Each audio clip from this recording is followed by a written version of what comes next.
Hello everyone, this is Ruchita Kanduri and you are watching our channel The Ordering. Latest education news.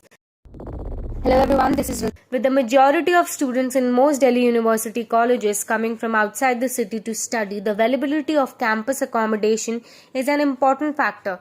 Candidates keep in mind while deciding on their college. However, only 20 DU colleges have hostels. Even in the colleges which do have hostels, the capacity is limited. Most outstation students have to seek accommodation in paying guest facilities or in rented flats.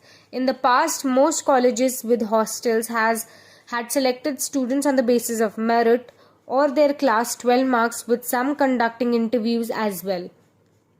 More than 2 weeks after the Akhil Bharatiya Vidyarthi Parishad (ABVP) and the National Students Union of India (NSUI) launched protest at the Banaras Hindu University (BHU) against a proposed hike in the fee structure.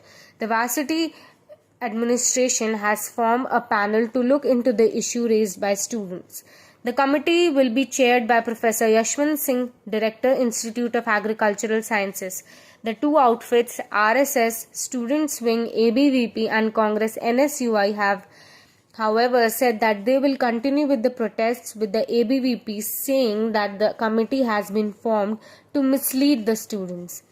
Banaras Hindu University has formed a panel to look into the issues raised by some students through their representations regarding the proposed fee structure in some programs from academic session 2022-23 onwards.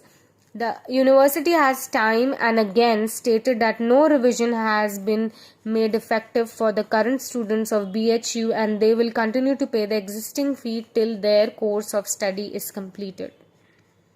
Addressing the state on the occasion of the 26th year of Kannada Rajyotsav celebration, School Education Minister B.C. Nagesh announced that National Education Policy (NEP) 2020 will be implemented in early education as per the National Curriculum Framework for the children between the age of 3 and 8 for the academic year 2023-24.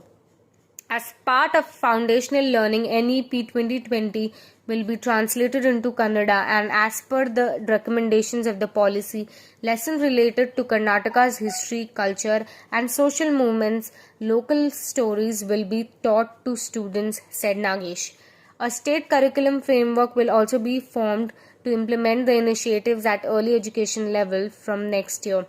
He also added that NEP 2020 Kannada version has already been distributed to school teachers and that efforts will be made at schools to encourage teaching in Kannada language at all levels of school education. The Indian Institute of Foreign Trade (IIFT) launched a 2-year full-time non-residential MBA Business Analytics program from the academic year 2023-25 at Delhi campus. The student intake of the program would be around 60. For admissions, candidate has to appear in MBA IB entrance examination to be conducted on December 18 by NTA. Candidates having valid GMAT score are also eligible. Final selection will be based on the score obtained in the entrance exam or GMAT score, performance in exempt POR and IP, academic performance in class 10 and 12th, and work experience. Some weightage will be given to female candidates to bring in gender diversity in the program. That's all for today. Thanks for tuning with us.